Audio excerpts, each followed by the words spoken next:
સારી ઊંઘ એ સારા સ્વાસ્થ્યની મોટી નિશાની છે.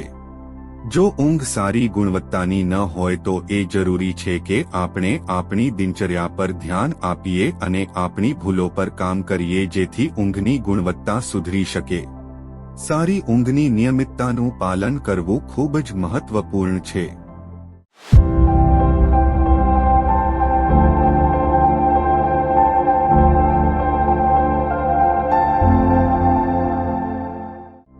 નંબર 1 ઊંઘની નબળી ગુણવત્તાનું સૌથી મોટું કારણ તણાવ છે.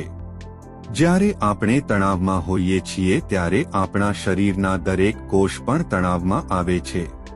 આ તણાવ ઊંઘની ગુણવત્તા સાથે સમગ્ર શરીરને અસર કરે છે.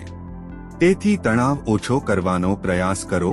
તમે તણાવ દૂર કરવા યોગા, મેડિટેશન કરી શકો છો. નંબર 2 દિવસભર ચા અને કોફી એટલે કે કેફીનનું સેવન ઓછું કરો, ખાસ કરીને સૂતા પહેલા, કારણ કે કેફીન તમારી ઊંઘની પ્રક્રિયાને ધીમી પાડે છે. નંબર 3 આખા દિવસ દરમિયાન 30 થી 40 મિનિટ સુધી કસરત કરો, કારણ કે તમારું શરીર જેટલું વધારે કામ કરશે તેટલી વધુ ઊંઘ આવશે. થાકેલા શરીરની ઊંઘની ગુણવત્તા પણ ઘણી સારી હોય છે.